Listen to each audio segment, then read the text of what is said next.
Baik Bapak Ibu, mari kita buka firman Tuhan dari Lukas pasal 18. Lukas pasal 18 ayat 9 sampai ayat yang ke-14. Kita akan bacakan secara responsoria. Saya akan mulai. Dan kepada beberapa orang yang menganggap dirinya benar dan memandang rendah semua orang lain, Yesus mengatakan perumpamaan ini. Ada dua orang pergi kepada Allah untuk berdoa, yang seorang adalah Farisi dan yang lain membutuhkan.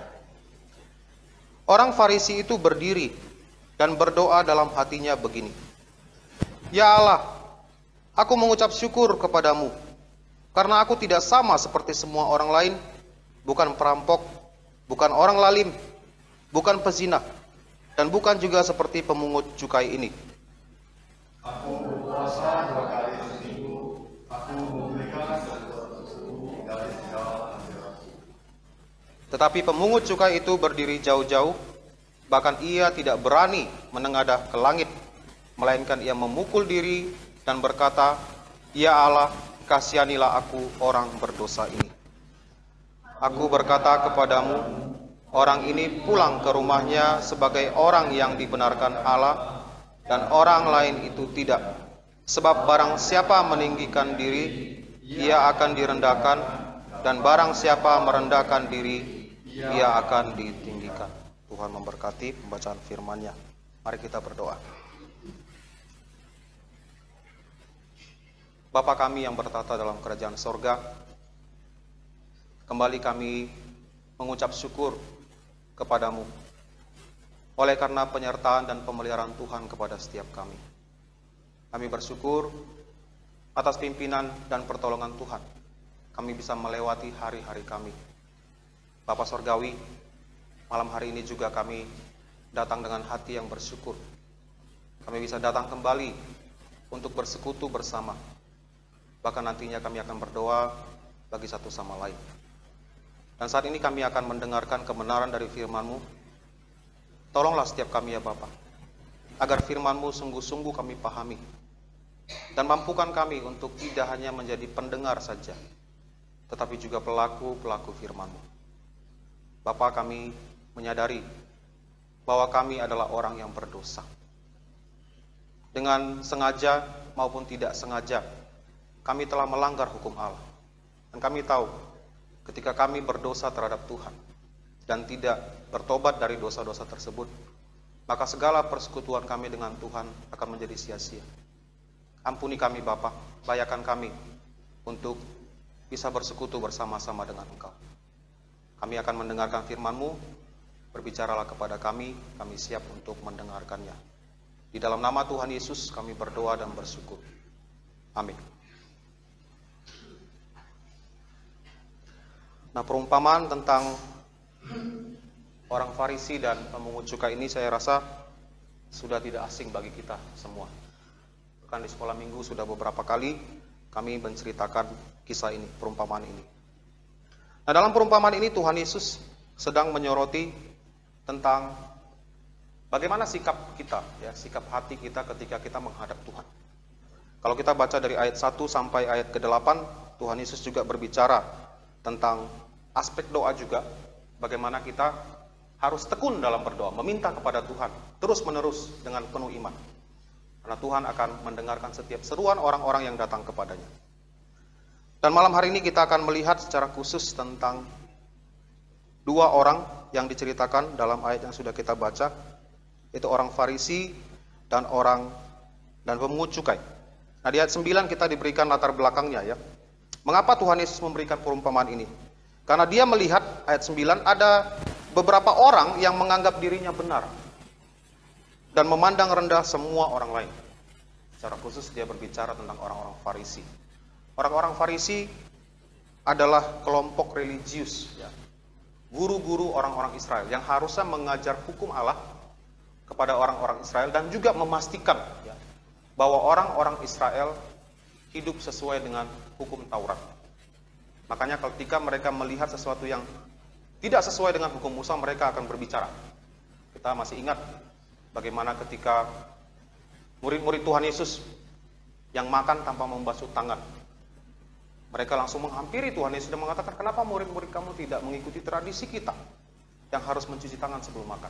Jadi mereka seperti polisi agama, ya, yang memastikan hukum Musa itu dilakukan oleh orang-orang Israel. Dan orang Farisi sangat dihormati dalam masyarakat orang-orang Yahudi, ya. Kita masih ingat ketika ada orang tua yang anaknya disembuhkan oleh Tuhan Yesus, dia tidak berani, ya, mengakui bahwa anaknya telah disembuhkan Tuhan Yesus karena takut dikucilkan. Jadi pengaruh orang-orang Farisi di tengah-tengah kehidupan masyarakat orang Yahudi itu sangat kuat, ya. Mereka dihormati, disegani, dan dihargai. Tapi mirisnya adalah mereka ini adalah orang-orang yang terlihat di luar saja adalah orang-orang rohani. Padahal sebenarnya mereka sama sekali tidak melakukan semuanya itu dengan benar di hadapan Tuhan. Jadi Tuhan Yesus dengan jelas memberikan sebuah perumpamaan. Ada orang Farisi, ya, datang ke bait Allah dan juga bersama pemungut cukai. Nah, apa yang dilakukan oleh orang Farisi ini? Ayat 11 dikatakan, orang Farisi itu berdiri dan berdoa dalam hatinya begini. Kita lihat isi doanya. Ya Allah, aku mengucap syukur kepadamu karena aku tidak sama seperti semua orang lain. Semua orang lain di sini yang dimaksudkan adalah semua orang berdosa. Nah, satu hal yang sudah keliru dari awal doanya adalah dia menganggap semua orang berdosa kecuali dirinya sendiri. Dia menganggap dirinya benar. Dia menganggap semua orang berdosa kecuali dirinya. Karena dia katakan, aku tidak sama seperti semua orang lain. Semua orang berdosa. Artinya aku bukan orang yang berdosa. Dan dia sebutkan apa saja yang menjadi klaimnya di sini. Dia katakan, aku bukan seorang perampok. Nah, kata perampok di sini dalam ayat lain diterjemahkan sebagai buas, ya. Jadi kata perampok di sini menggambarkan seorang yang serakah, yang ingin mengambil milik orang lain secara paksa. Nah, apakah benar orang Farisi ini atau orang Farisi secara umum adalah bukan perampok? Nah, kalau kita lihat teguran Tuhan Yesus, ya, kepada orang-orang Farisi, bahwa dikatakan bahwa mereka itu terlihat bersih seperti cawan, di bagian dalamnya bersih, tapi di luarnya penuh dengan keserakahan. Jadi orang-orang Farisi ini bukanlah orang-orang yang bukan perampok sebenarnya, tapi orang-orang yang serakah dikatakan. Dalam satu peraturan, ya. Nah, orang-orang Farisi, orang-orang Saduki, ahli-ahli Taurat, mereka membuat hukum, banyak hukum, peraturan untuk menjaga hukum Musa. Kita sebut namanya kitab Talmud. Nah, dalam kitab Talmud ini mereka membuat peraturan-peraturan yang aneh untuk menjaga hukum Taurat Musa. Jadi salah satunya adalah ketika berbicara tentang menghormati orang tua.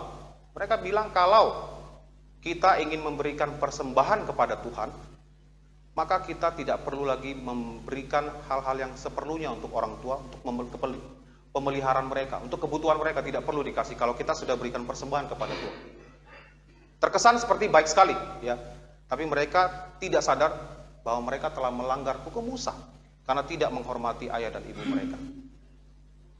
Jadi mereka dengan kata lain tidak memberikan kebutuhan orang tuanya, mengambil yang harusnya menjadi milik orang tua mereka untuk pemeliharaan mereka, tapi diberikan kepada Tuhan dengan motivasi yang salah tentunya, agar dipuji orang, agar dilihat oleh orang lain. Belum lagi terhitung ketika mereka memonopoli, ya, perdagangan di bait suci. Bagaimana Tuhan Yesus harus mencambuk, membalikan meja-meja penukar uang, karena mereka mencari keuntungan, ya, dari orang-orang yang datang untuk menyembah Tuhan di bait suci. Mereka adalah orang-orang yang serakah sebenarnya. Jadi dia sebenarnya membuat sebuah pengakuan yang tidak benar. Karena Tuhan Yesus sendiri sudah mengatakan bahwa orang-orang Farisi ini adalah orang-orang serakah. Kemudian dikatakan juga, aku bukan orang lalim. Nah, lalim di sini sama seperti di ayat ke-6, ya, seorang hakim yang lalim, berbicara tentang hakim yang tidak adil.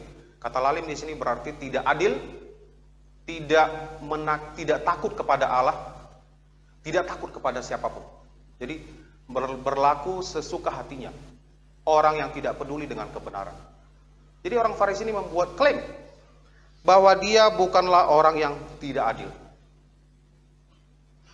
Tadi saya sudah sebutkan salah satu contohnya bagaimana mereka mengabaikan kehidupan orang tua mereka, boleh mengabaikan kehidupan orang tua hanya demi memberikan persembahan kepada Tuhan. Itu saja sudah adalah bentuk ketidakadilan. Mereka juga tidak peduli ya dengan kehidupan orang-orang yang mereka tindas, yang mereka paksa untuk melakukan hukum Taurat padahal mereka sendiri tidak pernah melakukannya. Seujung jari pun mereka tidak lakukan. Apakah mereka adalah orang-orang yang adil? Tentu adalah tidak. Ya. Jadi ini sebuah klaim yang kembali adalah sebuah klaim yang tidak benar. Kemudian dia katakan bukan pezina. Ya. Nah, tidak ada catatan dalam kitab suci ada orang Farisi yang berzina. Tapi ketika mereka memberikan pertanyaan kepada Tuhan Yesus, bolehkah seorang laki-laki menceraikan istrinya dengan alasan apapun? Itu adalah bentuk dari sikap hati mereka memandang pernikahan. Orang-orang Farisi percaya bahwa perceraian boleh dilakukan, bahkan dengan alasan yang konyol sekalipun. Nah, tadi saya sudah sebutkan di awal ada sebuah kitab Talmud ya, yang mereka buat untuk menjaga peraturan hukum Taurat. Jadi dalam hal pernikahan mereka mengatakan bahwa seorang laki-laki boleh menceraikan istrinya, bahkan dengan alasan sepele. Seperti misalnya masakannya tidak enak, boleh diceraikan. Ataupun mungkin dia merasa istrinya sudah tidak cantik lagi di hadapannya, dia boleh ceraikan. Makanya Tuhan Yesus menegur mereka dengan keras. Sesungguhnya Musa sejak awal, bahkan Allah sendiri tidak mengizinkan perceraian. Tapi karena ketegaran hatimu, surat perceraian diberikan. Jadi pada awalnya Tuhan sudah menetapkan bahwa pernikahan itu tidak boleh dipisahkan. Tapi orang-orang Farisi ini tidak demikian ya. Jadi dengan kata lain, ketika mereka menceraikan istri, bukan dengan alasan zina, dan menikah lagi, mereka sesungguhnya sudah berzina. Tuhan Yesus katakan bahwa seseorang yang menceraikan istrinya kecuali karena zina, maka mereka telah berbuat zina. Jadi mereka sebenarnya juga pezina, ya, dengan peraturan yang mereka buat sendiri untuk melegalkan perceraian. Dan kemudian dia juga katakan dan bukan juga seperti pemungut cukai. Nah, kenapa dia harus sebutkan bukan seperti pemungut cukai? Nah, di tengah-tengah masyarakat orang Yahudi pada masa itu, dua tipe kategori orang yang dipandang sangat berdosa adalah pemungut cukai dan juga perempuan sundal. Ya. Ini adalah hal yang dipandang oleh masyarakat pada masa itu. Kenapa pemungut cukai dianggap paling berdosa? Karena mereka dianggap sebagai pengkhianat. Mereka bekerja bagi kerajaan Romawi, menarik pajak dari bangsa Israel, dari orang-orang mereka sendiri. Tidak hanya itu, mereka juga mengambil pajak lebih daripada apa yang sudah ditetapkan untuk kekayaan sendiri. Kita ingat Zakheus, bagaimana dia membuat sebuah pengakuan akan kukembalikan 4 kali lipat dari apa yang pernah saya ambil. Jadi dia melakukan pemerasan. Jadi mereka ini kelompok yang sangat-sangat dijauhi oleh masyarakat pada masa itu. Ketika Tuhan Yesus makan bersama Matius, ya, salah seorang muridnya yang adalah dulunya pemungut cukai, Alkitab katakan bahwa banyak pemungut cukai yang datang ke rumah Matius pada waktu itu. Ini menunjukkan bahwa mereka hanya berteman dengan orang-orang pemungut cukai saja, tidak ada yang mau berteman dengan para pemungut cukai. Jadi itu sebabnya dia katakan, aku bukan sama seperti pemungut cukai ini, orang berdosa ini. Kemudian dia katakan lagi, aku berpuasa 2 kali seminggu. Nah, orang Israel pada dasarnya secara tradisi mereka itu berpuasa 6 kali dalam setahun. Jadi bayangkan orang Farisi ini berpuasa 2 kali seminggu. Biasanya puasa mereka hari Senin dan Kamis ya. Jadi cukup giat dalam berpuasa. Tapi seperti yang kita baca sendiri, Tuhan Yesus juga menegur apa yang mereka lakukan. Tuhan Yesus mengajarkan kalau berpuasa, air muka kita ini jangan kelihatan seperti orang yang berpuasa. Artinya mereka berpuasa dengan raut wajah yang menunjukkan bahwa mereka sedang berpuasa agar dipuji orang. Sekali lagi, ketika mereka mengakui bahwa mereka berpuasa 2 kali seminggu di sini, adalah sebuah tindakan yang mereka lakukan bukan murni ya untuk Tuhan, tapi untuk kepentingan diri sendiri, untuk pujian dari orang-orang banyak. Dan kemudian mereka juga katakan bahwa mereka memberikan 1/10 dari segala penghasilan mereka. Nah, ini adalah hal yang Sangat mungkin mereka lakukan ya, karena mereka begitu ketat dalam hal perpuluhan. Nah, ini adalah klaim ya yang diberikan atau disampaikan oleh seorang Farisi. Nah, kalau kita lihat dari segala hal yang mereka sebutkan, dia sebutkan di sini, sebenarnya tidak ada yang salah ya. Adalah baik kalau kita bukan orang berdosa, kita bukan perampok, bukan orang lalim, bukan pezina, bukan seperti pemungut cukai yang hidup di dalam dosa. Tapi yang menjadi masalahnya adalah bahwa ini semua dilakukan oleh orang Farisi ini dengan sikap hati yang sombong, menganggap dirinya lebih benar dari orang lain. Dan tidak hanya menganggap dirinya lebih benar dari orang lain, dia merendahkan orang lain, menganggap dirinya lebih di atas, dan semua orang lain kecuali kelompok mereka adalah kelompok yang berdosa, yang tidak rohani. Ini yang menjadi isu dari apa yang disampaikan oleh orang-orang Farisi ini. Kemudian sebagai kontras ya, kita lihat di ayat 13, berbeda dengan orang Farisi yang tadi tinggi hati, ada seorang pemungut cukai yang terkenal di masyarakat sebagai orang paling berdosa. Tapi sikap hatinya di hadapan Tuhan menyadari ya, keberdosaannya. Kita lihat ayat 13, tetapi pemungut cukai itu berdiri jauh-jauh. Jadi dia tidak sampai masuk ke dalam bait suci, berdiri jauh-jauh, merasa tidak layak. Ini adalah gestur yang menunjukkan bahwa dia merasa tidak layak, merasa sangat berdosa. Tidak pantas untuk datang kepada Tuhan karena keberdosaannya. Bahkan dia tidak berani menengadah ke langit, melihat ke atas saja. Dia tidak berani ya. Dikatakan tidak berani, merasa begitu hina di hadapan Tuhan. Merasa begitu berdosa di hadapan Tuhan. Dan tidak hanya itu, dia juga memukul-mukul dirinya, menunjukkan penyesalan di hadapan Tuhan. Dan berkata, "Ya Allah, kasihanilah aku orang berdosa ini." Dengan pengakuan yang begitu sederhana, yang tulus, dengan kesadaran akan ketidaklayakannya di hadapan Tuhan. Ya. Tuhan Yesus mengatakan bahwa dia pulang sebagai orang yang dibenarkan Allah. Bagaimana mungkin seorang yang terkenal religius, rohani, dihormati, disegani, dihargai dalam masyarakat, ditolak oleh Tuhan, dipandang bahwa apa yang dia lakukan sesuatu yang tidak berkenan di hadapan Tuhan. Sementara orang berdosa, yang sangat berdosa, dipandang dalam masyarakat, dikenan oleh Tuhan. Jadi sikap dalam berdoa, ya, di dalam menghadap Tuhan, itu adalah sangat penting. Firman Tuhan katakan, barang siapa meninggikan diri, dia akan direndahkan, dan barang siapa merendahkan diri, ia akan ditinggikan. Jadi ketika kita menghadap pada Tuhan, kita harus periksa kondisi hati kita di hadapan Tuhan. Nah, ada dua hal yang ingin saya tarik ya dari perumpamaan ini. Yang pertama adalah kita orang-orang Kristen seharusnya memang sepantasnya adalah orang-orang yang rohani.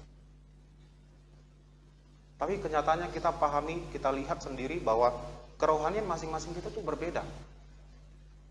Puji Tuhan kalau kita adalah seorang yang dekat kepada Tuhan.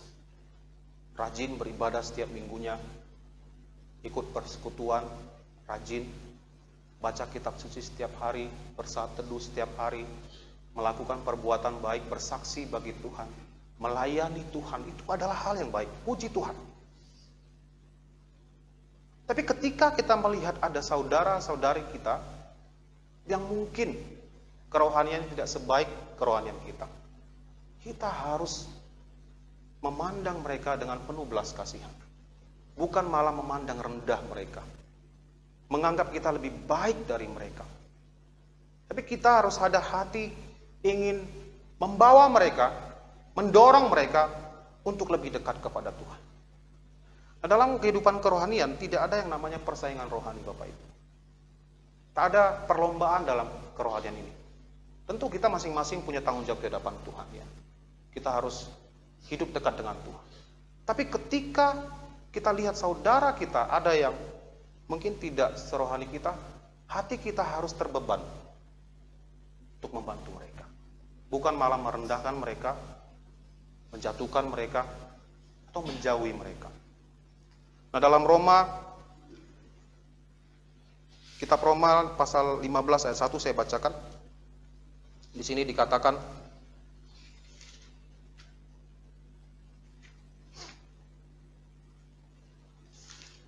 bahwa kita yang kuat wajib menanggung kelemahan orang yang tidak kuat, dan jangan kita mencari kesenangan kita sendiri. Kita yang kuat secara rohani, kita yang lebih rohani harus menanggung kelemahan saudara-saudari kita yang lemah secara rohani.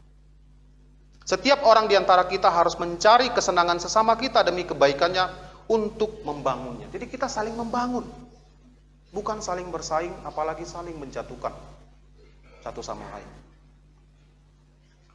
Nah, dalam menegur ya, saudara-saudara kita yang mungkin hidup dalam dosa, kesalahan, hal yang sangat harus kita perhatikan adalah roh hati kita ketika kita menegur. Itu harus penuh dengan kasih, dengan motivasi agar orang ini bisa kembali kepada Tuhan. Bukan memojokkan dia, bukan menganggap dia paling berdosa, ingin menunjukkan kesalahannya, merendahkan dia, menjatuhkan dia, bukan. Tapi dengan sikap hati, ingin membawa dia kembali kepada Tuhan. Bahkan ada orang-orang Kristen yang saya perhatikan juga, ya, suka menggunakan firman Tuhan untuk menyindir orang lain. Nah, ini tidak benar. Kitab suci katakan kita tegur, bukan menyindir secara halus, berharap orang itu bisa mengerti. Tegur saudaramu di dalam kasih. Paulus nasihatkan Timotius, jika dia adalah laki-laki yang lebih tua dari kamu sebagai ayah kamu, jika dia lebih tua, perempuan yang lebih tua seperti ibu kamu tegur, dan laki-laki seperti adik laki-laki kamu, perempuan yang lebih muda seperti adik perempuan kamu. Sikap hati kita harus ingin membawa mereka kembali kepada Tuhan. Ini hal yang pertama ya, dalam kehidupan kita sebagai saudara-saudari di dalam Tuhan. Mari kita yang lebih rohani memperhatikan saudara-saudari kita yang kurang rohani ya. Kemudian hal yang kedua adalah ketika kita datang kepada Tuhan dalam doa, apa yang menjadi landasan kita bahwa doa kita itu didengar oleh Tuhan. Nah, kita mungkin, saya yakin tidak akan mungkin ya kita seperti orang Farisi berdoa seperti ini, Tuhan, aku bukan seorang perampok, orang lalim, menyombongkan diri di hadapan Tuhan. Saya yakin kita tidak ada yang berdoa seperti itu. Tapi bisa dalam bentuk yang lain, yaitu ketika kita datang kepada Tuhan, kita merasa Tuhan akan dengarkan doa saya karena saya baik, karena saya hidup sesuai dengan apa yang Tuhan ajarkan. Nah, saya tidak bilang bahwa kita tidak perlu memperhatikan hidup kita, karena kitab Mazmur juga mengatakan bahwa jika ada niat jahat dalam hatiku, Tuhan tidak mendengar aku. Benar, bahwa ketika kita hidup di dalam dosa, Tuhan tidak dengar. Tapi ketika kita datang kepada Tuhan, bukan karena kita baik, Tuhan jawab doa kita. Kita datang ke tahta kasih karunia oleh karena Tuhan Yesus. Ya, kalau kita lihat dalam kitab Ibrani pasal 4 ayat 16 saya bacakan, sebab itu marilah kita dengan penuh keberanian menghampiri tahta kasih karunia, supaya kita menerima rahmat dan menemukan kasih karunia untuk mendapat pertolongan kita pada waktunya. Jadi ingat, ketika kita berdoa, kita datang pada Allah, pada tahta kasih karunia, sesuatu yang tidak pantas kita dapatkan, yang kita dapatkan bukan karena apa yang ada dalam diri kita. Jadi kita tidak boleh mengklaim, Tuhan jawab doa saya sudah hidup seperti apa yang Engkau mau. Dan kita merasa ketika kita hidup dalam kebenaran, Tuhan pasti akan jawab doa saya. Dia harus jawab. Bukan seperti itu sikap hati kita berdoa kepada Tuhan. Saya meminta sesuatu dari Tuhan berdasarkan kasih karunia Tuhan. Saya bergantung sepenuhnya kepada kemurahan Tuhan untuk menjawab doa saya. Bukan karena apa yang telah saya lakukan. Nah, ini harus dipahami dengan benar. Jangan kita menjadi seperti orang Farisi dalam bentuk yang lain, berharap, berpikir bahwa ketika saya berdoa, Tuhan pasti jawab doa saya, karena saya sudah lakukan ini, dan itu. Tidak. Kita mendapatkan jawaban doa, itu karena kasih karunia Tuhan. Karena kemurahan Tuhan. Bukan karena sesuatu yang ada pada diri kita. Jadi jangan pernah berpikir bahwa doa saya akan lebih manjur, karena saya hidupnya benar. Tidak seperti itu. Kita bergantung pada kasih karunia Tuhan. Jadi mari kita ingat selalu ketika kita datang berdoa kepada Tuhan, bukan karena ada sesuatu yang baik dalam diri saya, makanya Tuhan jawab doa saya. Tapi karena kasih karunia Tuhan, kemurahan Tuhan. Melalui Tuhan Yesus yang saya imani, saya memiliki persekutuan dengan Allah. Doa saya didengar oleh karena Tuhan Yesus yang telah menebus dosa saya, menyucikan saya, membenarkan saya. Bukan karena perbuatan baik yang saya lakukan, Tuhan menjawab doa-doa saya. Jadi Bapak Ibu, apakah selama ini motivasi kita ketika kita bersikap hati kita ketika datang kepada tahta kasih karunia, apakah kita pernah berpikir seperti itu? Bahwa saya akan mendapatkan apa yang saya mau karena saya sudah lakukan banyak hal untuk Tuhan. Jadi ini dua hal yang ingin saya sampaikan pada malam hari ini, kiranya menjadi berkat bagi kita sekalian. Mari kita berdoa. Bapa Sorgawi, kami mau bersyukur untuk perumpamaan yang kami pelajari pada malam hari ini. Bahwasanya ketika kami menghadap Engkau dalam doa, kami harus memperhatikan dengan benar sikap hati kami. Bahwa tidak ada hal yang baik dalam diri kami. Semuanya adalah karena kemurahan Tuhan. Bahkan ketika kami bisa hidup dekat dengan Tuhan, itu adalah karena pertolongan Roh Kudus dalam diri kami. Bapak, kami juga memohon agar Engkau yang menolong setiap kami menyadari bahwa ketika kami datang berdoa kepadamu, kami berharap akan kasih karunia-Mu. Dan segala jawaban doa yang kami terima semata-mata adalah karena kemurahan Tuhan kepada kami. Dan juga oleh karena Tuhan Yesus yang telah menebus dosa-dosa kami menjadi perantara bagi kami dengan Allah. Ajari kami untuk menjaga sikap kami di dalam doa, agar kami bisa berkenan di hadapan Tuhan. Di dalam nama Tuhan Yesus kami berdoa. Amin.